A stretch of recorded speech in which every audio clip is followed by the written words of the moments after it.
Okay, so I'm going to be talking about several subjects in this video. Mostly, predominantly, I'm going to be touching on when films deal with tragedy, especially recent tragedy, recent disasters, terrorist attacks, and so on. Just in passing, because it happens to be today, this is actually the seventh anniversary of the Haiti earthquake, which is one of the most devastating natural disasters in modern times. 7 years ago today.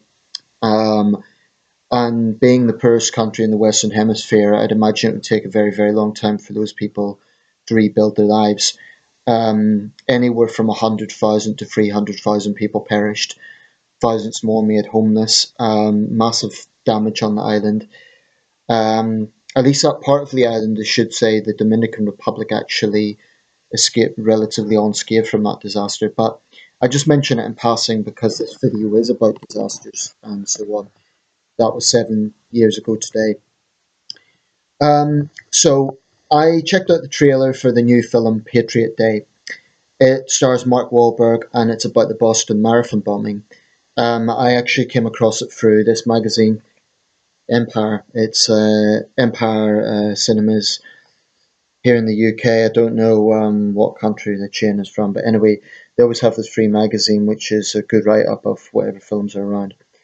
Anyway, this film, Patriot Day, will be coming out soon, and it's around the events of the Boston Marathon bombing. I was in China when the actual attack happened, so I didn't see it firsthand on the news, but I did hear about it through Yahoo News.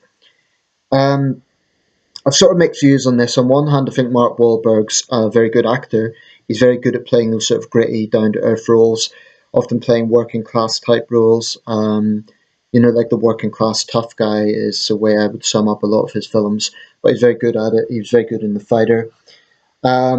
So, yeah, it's good casting. He plays a Boston police officer. Um, but in terms of the actual subject matter, I scrolled down the comments and needless to say, they were political. I mean, for a film like this, you can't avoid that. And I've mixed views on it. Firstly, a lot of people were saying it's propaganda. I can't comment too much about the film itself because obviously it hasn't come out yet. So I can't comment about the details of the film that I haven't seen. But as I understand it, the film is focusing on the Boston Marathon bombing. So a lot of people are saying it's propaganda. Well, in what way? It's depicting events that happened. Um, so if people take issue with the fact that it's depicting a Muslim terrorist, the attack involved a Muslim terrorist. And it comes down to this thing about a sort of victimhood narrative that some Muslims like to push. Just because there's a film about Islamist Muslim terrorist doesn't mean that it's attacking all Muslims. So I think that's a bit of a ridiculous conclusion. Any more than films about the Troubles in Northern Ireland vilify the Irish, or just because a film depicts an event doesn't necessarily mean it's vilifying a group of people. Because frankly, there are Muslims out there who want to bury their head in the sand and pretend there are no Muslim terrorists, which is nonsense. And then there were people who were saying things like, I saw one comment, and it probably isn't worth the airtime, but I'll just say it in passing because similar mindsets can be seen across cyberspace. It was like, oh, nothing compared to what the US government has done in Syria. Well, I don't know if he's referring to arming rebels, but the bulk of destruction in Syria has been caused by Bashar Assad's forces. It's Bashar Assad that began this war. That's a point that people seem to totally overlook. And it is Russia that has been arming this regime. I think, incidentally, and this is for another video, but I'll briefly touch on it, the fact that Donald Trump is kind of supporting the Moscow position is very strange, that you have a president-elect being almost isolated. Even his Secretary of State pick is not quite towing the Putin line on this. So that's a very strange situation. I might make a video on that. I'll certainly be making a video on Trump's inauguration. But anyway, to get to the point, should films be made about disasters? Well, first of all, I think it strikes me as a little bit desperate of studios, or a little bit mawkish, to immediately make a film about every single disaster. Now, the Boston Marathon bombing, and I don't want to be misunderstood with this, I don't want anyone to think I'm downplaying it for the victims, but to put things in context, 3 people were killed and dozens were injured. As terrorist attacks go, that is actually quite small scale, compared to some of the attacks we've seen in Europe, and definitely compared to things that happen every week in the Middle East. I mean, on New Year's Day this year, 70 people died in Baghdad. 70 people. And it could be that people are now desensitized about Iraq because it has such a bloody record of sectarian violence and bombings ever since the invasion. It could be that people are desensitized for that reason, but I don't think in the grand scheme of things Boston was a huge event. And I don't, obviously it's a huge event for the victims, not sort of downplaying it, but I'll put it another way to compare it to another American event, 9/11. 3 people died in Boston, 3,000 people died in New York. So, I don't really think it warrants a film. Also, just 3 years after the event, 4 years after the event, it seems a little bit, I don't know. I mean, it would be hard to say there should be no 9/11 films because it's recent history, relatively recent history, and it's too close.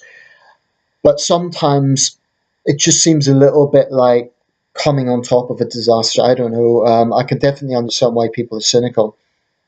Having said that, when Titanic was released, people accused the filmmakers of making profit out of a disaster, and that was like almost 100 years after the event. So if we take a line that there should never be films about any disaster, then that's going to completely rule out depicting history through the medium of cinema. And I do understand the sort of controversy because profits are being made, actors are being paid, directors are getting big money, and it is in light of a disaster. But I actually think cinema can spread knowledge about an event. That's not to say that filmmakers are always truthful. They do sometimes pick and choose when it comes to history, and needless to say, directors put cinematography before history. Braveheart was a glaring example of that.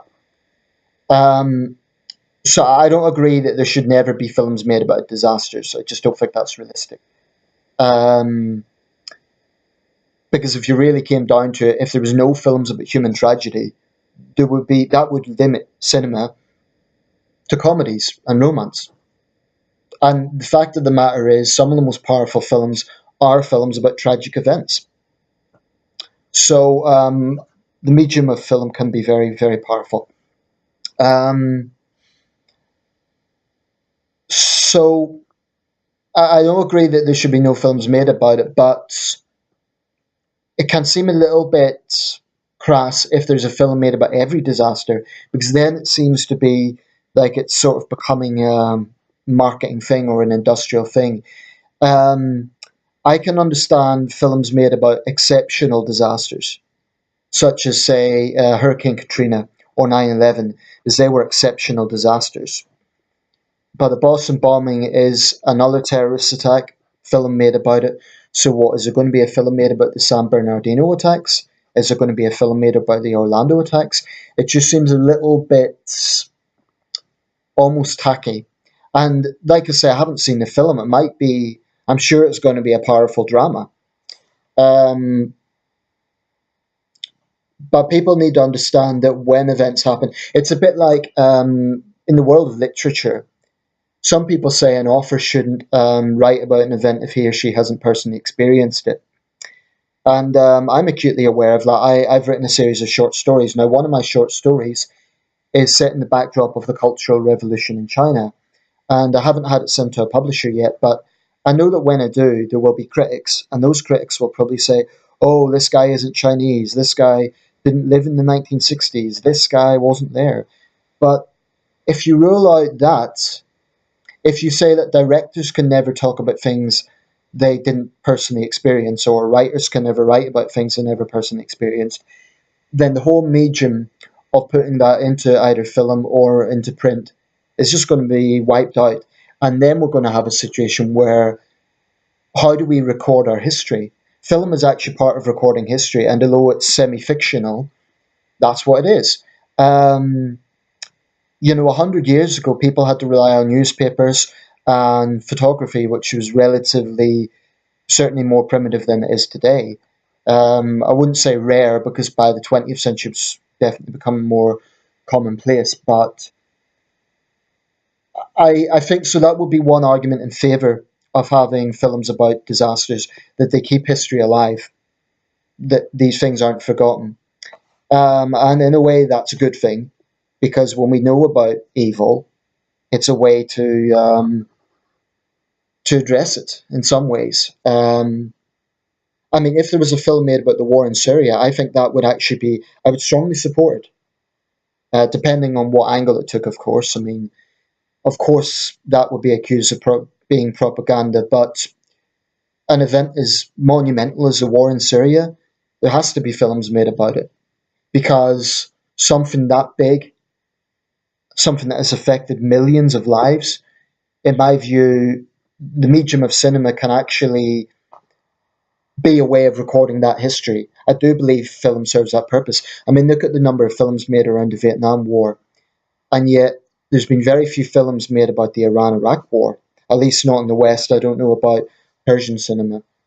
Um, so it is an interesting thing. I don't think that putting something into cinema is necessarily glamorizing it. If a film is portrayed as a drama, that's what it is, a drama. Um, so yeah, I don't really have a problem with directors doing this. I just think that if it becomes too much of the same theme, it can seem a little bit like, well, it could get a bit boring. Actually, it could get a bit tedious. Like if it's always the same thing. So I can't get that interested in this film because we had a period where there were a lot of films about the 9/11 attacks. Um, for me, Boston isn't just not a pivotal enough event. I mean, if you're going to make a film about three people dying in a terrorist attack, then the natural follow up would be you have to make films about San Bernardino and Orlando. And that's when it starts becoming a problem, when it starts becoming marketed as a terrorism film. I think directors do need to handle the subject very sensitively. And like I say, I haven't seen this film, so I'm not going to say one way or another what it's like. I do think Mark Wahlberg's a good actor, so I'm sure he will do the role well. But I don't know, it just seems a bit. As for propaganda, well, people that don't like the fact about a Muslim being depicted badly, I think there's a bit of a problem insofar as when certain Muslims get this chip on their shoulder and say, "Oh, stop linking Islam with terrorism." The insinuation actually is that all Muslims are good. Well, I've news for you. There are bad Muslims. There are Muslims who happen to be terrorists. It doesn't mean anyone is saying that you are. It doesn't mean anyone that is saying that all Muslims are. So that aspect of it, I think, is a lot of nonsense. I don't think that's propaganda. I mean, if it's, I suppose the propaganda claim will come from the fact that people might say it's kind of promoting an American hawkish thing and kind of becoming a PR thing for the war on terror. So I suppose from that point of view, it can be cast as propaganda. But every country does that. Now, Hollywood's is the American film industry. So if other countries don't like it, then they can produce their own films. Okay, Hollywood is very influential and very powerful, but in the end of the day, it is an American industry. So I don't know why people get so upset when they say, "Oh, it's American propaganda." Hello, it's an American film industry. Just like Bollywood is the Indian film industry, Nollywood is the Nigerian film industry, and so on. They're going to make films with an Indian angle or with a Nigerian angle. Hollywood is American. Deal with it. Um, yeah. So let me know your thoughts. Do you think directors should touch on disasters, or do you think that it's another prominent one? Just before I round this up, The Impossible was a film about a British family who were based on a Spanish family caught up in the Indian Ocean tsunami. One of the criticisms of that was that it was focusing on a Western family when most of the victims of the disaster were Indonesians. The only thing I would say about that is that I sort of understand that criticism because it's true, most of the victims were Indonesian, but that doesn't mean there weren't Western victims. I mean, it was the darkest event in Sweden since World War II. So, um, directors are like writers. They're they're making something from their narrative, and I think we have to not take film too seriously. So just because a film is depicting a historic event doesn't necessarily mean it's propaganda. Especially if something's based on actual events, it doesn't mean this is exactly what happened and these characters done exactly this. I think most directors would be honest and say, look, we're not making an exact documentary about this. Now, if I was a director, and I was making historic films, I'd try to be as accurate as possible, but at the same time, I would say this is a portrayal of something that happened. It's not a documentary about something that happened. Okay, so let me know your thoughts. Do you think directors should veer into this area? What do you think? Is it propaganda? Is it legitimate? Do people complain too much? What do you think?